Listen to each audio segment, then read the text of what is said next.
নমস্কার, আমি সন্দীপ।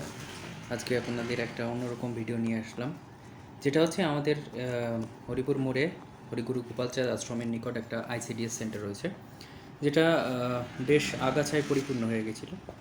যেটা অনেক দিনের ইচ্ছা ছিল এই জায়গাটাকে পরিষ্কার করার, তো সেটা আজকে সময় হয়েছিল, তাই পরিষ্কারে গিয়েছিলাম। সেই ভিডিওটা আপনাদের সঙ্গে শেয়ার করলাম। যেহেতু বাচ্চারা এখানে পড়ে, তো বেশ একটা খারাপ পরিবেশ সৃষ্টি হয়েছিল। তো তাই নিজের উদ্যোগেই আর কি এই ক্লিনিংটা করলাম, পরিষ্কারটা। তো আপনারা দেখুন সেটাই কী করছি। বেশ অনেক আগাছা জন্মেছিল, সেগুলোকে আগে প্রথমে পরিষ্কার করে নিয়েছিলাম। তারপরে সেটা কোদাল দিয়ে ভালো করে ছেঁচে তারপরে ঝাড় দিয়ে পরিষ্কার করেছি। কিছু কিছু গাছ রেখে দিয়েছি যেগুলো কাটতে খুবই খারাপ লাগছিল, তো সেগুলোকে একটু ভালো ডেকোরেট করে দিয়েছি। নিচে থেকে কেটে দিয়েছি, পরিষ্কার করেছি। এইগুলোই আর কি করছিলাম এই অবধি। আপনারা দেখতে থাকুন কি হয়। বিষয়টা পরে দেখাচ্ছি, ক্লিনিংয়ের পরে ভিডিওটাও আপনাদের দেখাচ্ছি। আপনারা দেখতে থাকুন।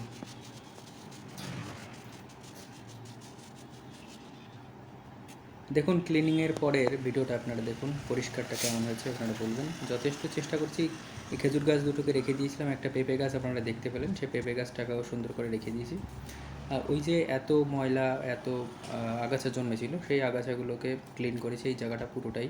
কিছু কিছু গাছ, নিম গাছ, তারপরে ওইখানে খেজুর গাছ, তারপরে তোমার ওখানে ছিল বেশ কিছু গাছ ছিল, সেই গাছগুলোকে সুন্দর করে রেখে দিয়েছি, কাটিনি, কারণ গাছ আমাদের অনেক মূল্যবান সম্পদ। এই এত আগাছা জন্মেছিল, এগুলোকে আগে সাইড করেছি, কোদাল আর ঝাঁটা পড়ে রয়েছে, আপনারা দেখতে পাচ্ছেন।